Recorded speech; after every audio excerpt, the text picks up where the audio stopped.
Hello, all my favorite 387 students.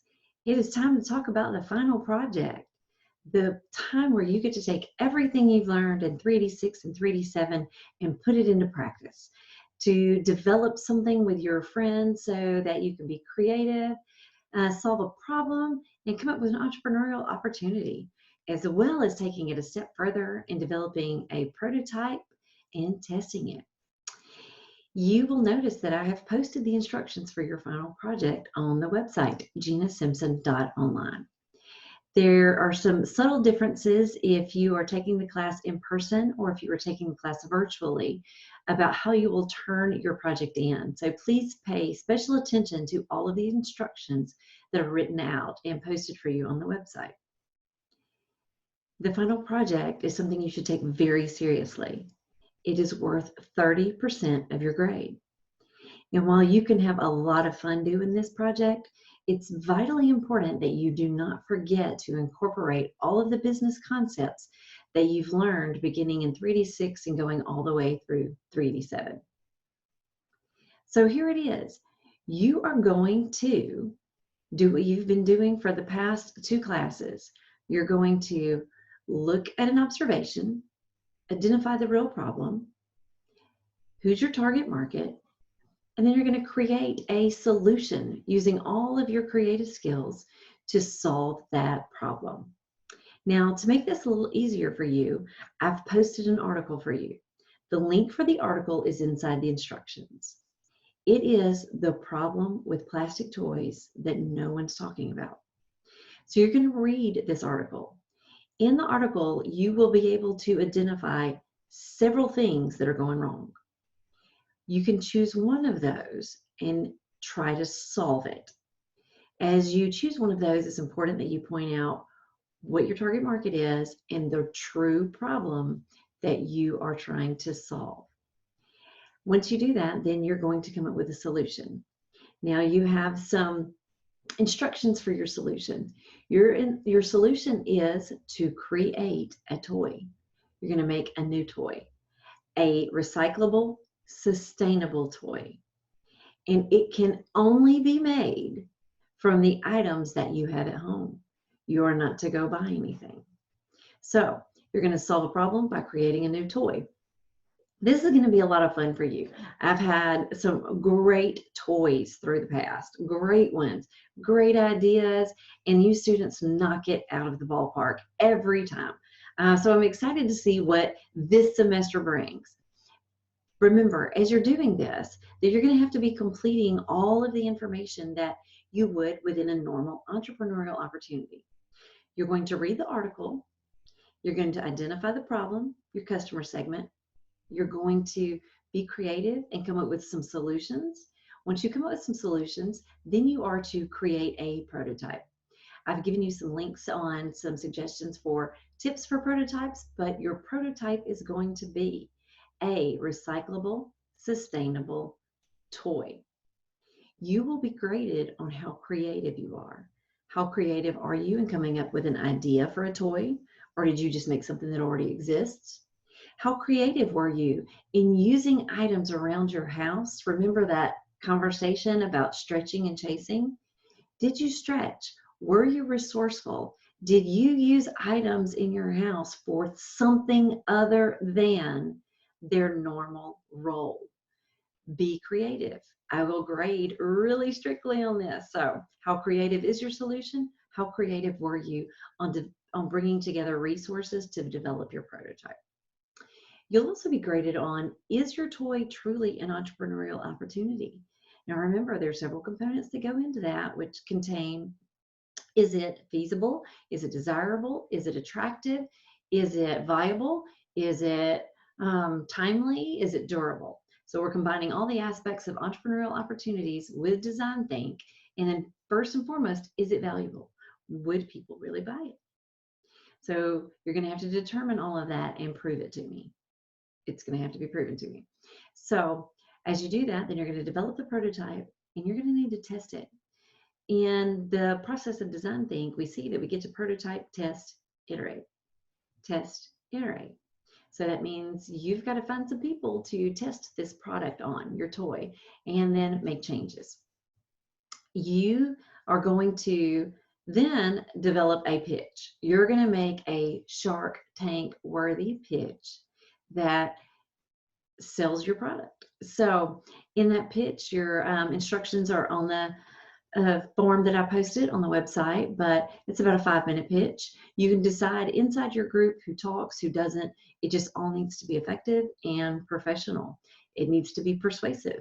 Don't forget that it has to have the big 5, all 5. You're going to create PowerPoint. The PowerPoints should follow the guidelines in the video that I posted for you on visual confidence. If you do not follow guidelines for how to create an effective PowerPoint, you'll lose points. So following along with those PowerPoints, you're going to need to do a little bit more for me. Now, this is where you need to listen in close, very close, because I've had some confusion with a person in the past where it was they were frantic when they realized they were confused. You're going to need to develop the prototype, test it. You're going to need to write your pitch and deliver the pitch. You're going to need to develop your PowerPoints. That's all just part of it. Most importantly, you're going to need to write out in detail how you arrived at all of the information on each of your slides. And that information is to be written into the notes section of your PowerPoints. As you know from watching the video, your PowerPoint slides should not contain everything that you're going to say. It should be minimal, as a matter of fact. You're going to need to write in detail in the notes section of your PowerPoints how you arrived at all of this information. You're going to need to prove to me in what you write up that this is a problem, that this is the target market.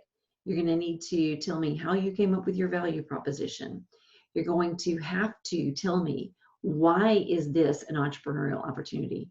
Why is it attractive? Why is it durable? Why is it timely? Why would people spend money on this? You're also going to need to think about design think. You're going to need to think about the feasibility, the viability of this, and put all of that in writing in detail in the notes section of your PowerPoints. Now, it's vitally important that you get too wordy, write too much, write more, that's better.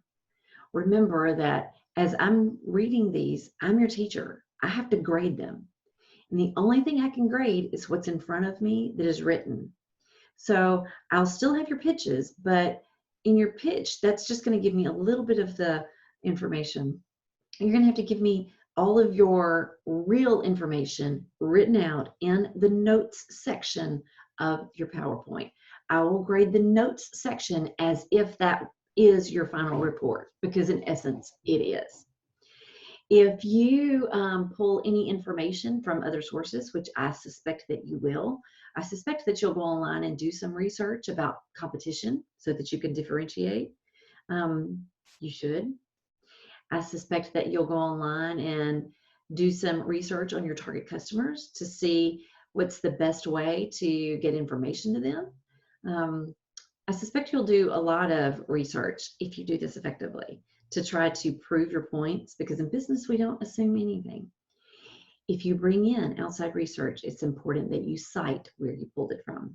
Perhaps it is from a website. Just make sure it is a credible website and is a credible source.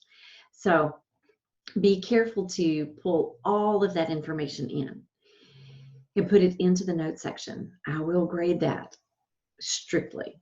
Okay, so I want to be sure that you all understand everything that you must do. First and foremost, you must have fun. Okay, if you're not having fun, you won't be creative. So have fun. Have fun, read the article, and decide what problem you're going to solve. Articulate the problem, and then be creative and come up with a few solutions. Once you have decided which solution you want to pursue, then you need to develop a toy that follows along with that. A toy that is sustainable and recyclable. A toy that is only made from resources that you have at home. You are not to go buy anything.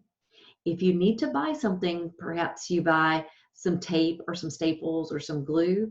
That's fine, but you can't spend over $5 and you must produce a receipt for what you spent. So you're going to create this prototype toy and then you're going to test it. Test it, make iterations. Please pay special attention to the due dates for everything. If you are in-person class, then you're going to bring the prototype to my office the day before presentations start. Look at the date and time on your instructions. If you are virtual, you're going to need to send me pictures of your prototype. If you are, all of you must email your slides and notes and information to me, all of you. So in person, you will bring me your prototypes the day before presentation starts at my office. I'll be there waiting for you. Look at the date and time. You will also email me your completed slides and write-ups by a specific time. Look at the date. If you are virtual, you're going to take pictures of your prototype, you're going to video your pitch, and you're going to email your pictures, your video, your completed slides, and your notes with your notes in there, all by a specific date. Please pay attention to when you should email all of that to me. Now, last but not least, again, have fun. This can be a blast. Create some super fun toys and have a great time developing your pitch to sell them. It's going to be awesome. I can't wait to see what you guys come up with. I'm going to reiterate this just one more time. Please take this seriously. This is 30% of your grade. You have all of the tools that you need to do this very well, all of them. I will talk to you all very soon. If you have any questions, email me. Otherwise, get busy making some toys.